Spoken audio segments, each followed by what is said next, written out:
Hi, Michelle Glass here. Welcome back to another episode in Chapter 10 lecture series. And this topic for this video is all about DNA replication. Now, DNA replication, remember, occurs during S phase of interphase. So that means before mitosis or meiosis occurs. We've talked about a diploid cell having homologous chromosomes which replicate to create sister chromatids, which then stay attached together at the centromere. So when we talk about the formation of sister chromatids, we're talking about DNA replication.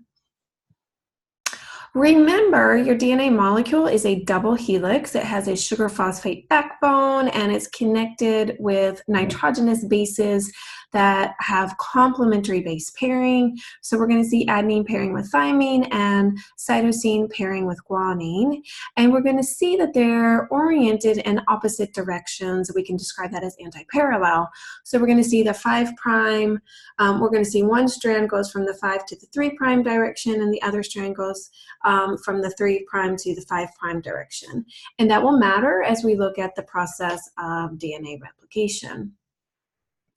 DNA replication is described as semi-conservative, and what this is talking about is we're going to keep one old strand paired with a new strand. So instead of keeping, the two old strands going back to each other and then the two new strands together, we're going to keep an old and a new.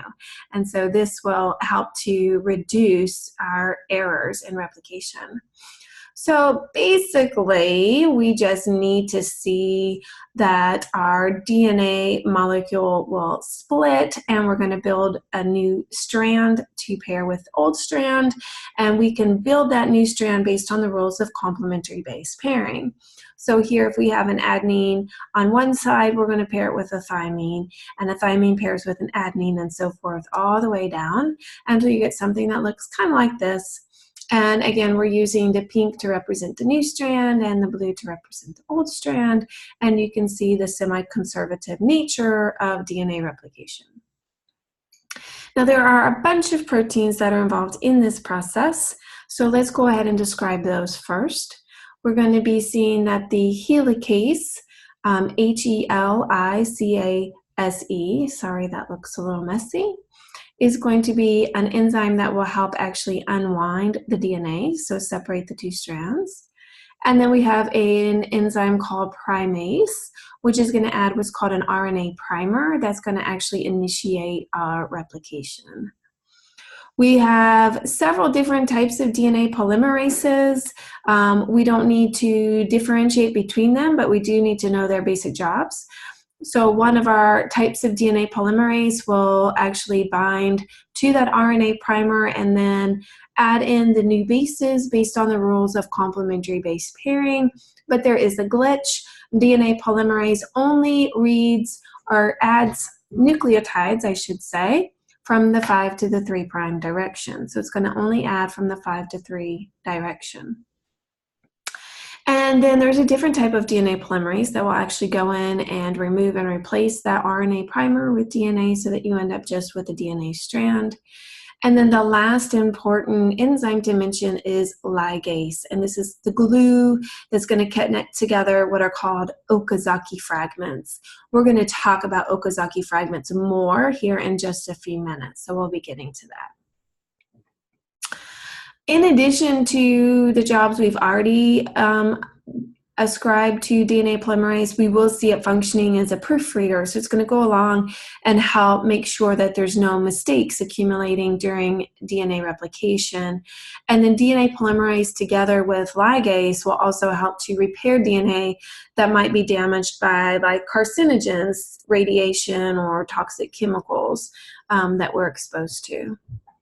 Okay, so the process is starting out with that helicase, which is going to unwind and help to separate our double helix.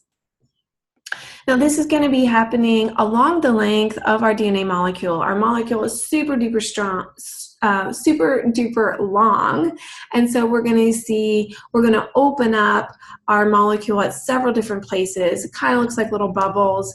These are all called origins of replication. So by creating multiple origins of replication, we can replicate this super long molecule really fast. And then what we're going to see is that primase is going to come along and add that RNA primer. So that has to be there in order to get that DNA to replicate. Okay, so now we're looking at one of those origins of replication, one of those replication bubbles, and we're just looking at one side of that bubble. And notice that we have our anti-parallel strands. So one is going from the 3 to 5 prime direction, and the other one is going from the 5 to 3 prime. It's that helicase that's coming in and unwinding the DNA, opening it up, to give us that replication bubble. And then I didn't mention this before, you don't really have to know it, but you do have what are called single-stranded binding proteins that are going to help open, keep open that replication bubble. The next thing is that the primase comes along and it adds the RNA primer. Now notice on the strand that's running from the 3 to 5 prime, we're just going to add it in one place.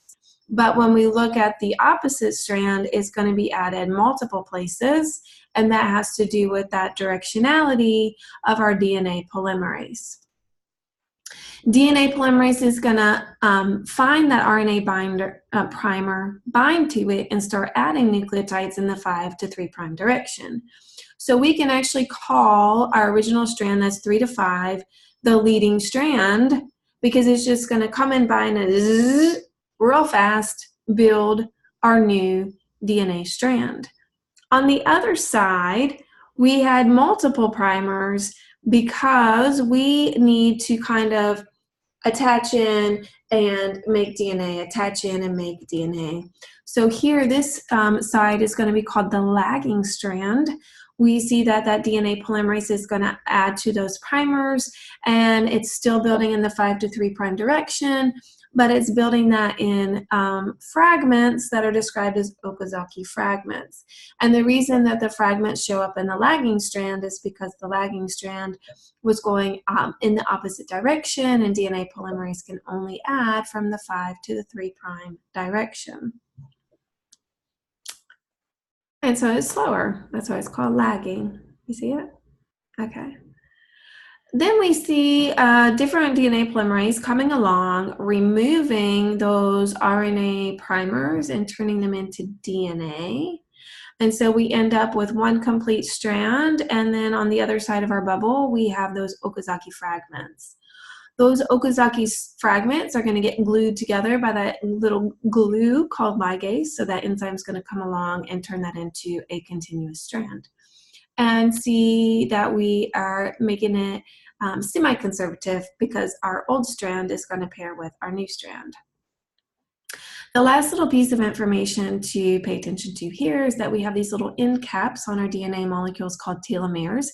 And with each DNA replication, they actually get shorter. This is connected in, many researchers think, with aging. So people would like to stop shortening our telomeres so that we stop aging. It's kind of like a little clock on the cell telling the cell how often it has replicated. With our cancer cells that are immortal, we're not seeing this happening with the telomeres. Okay, and that's it for now.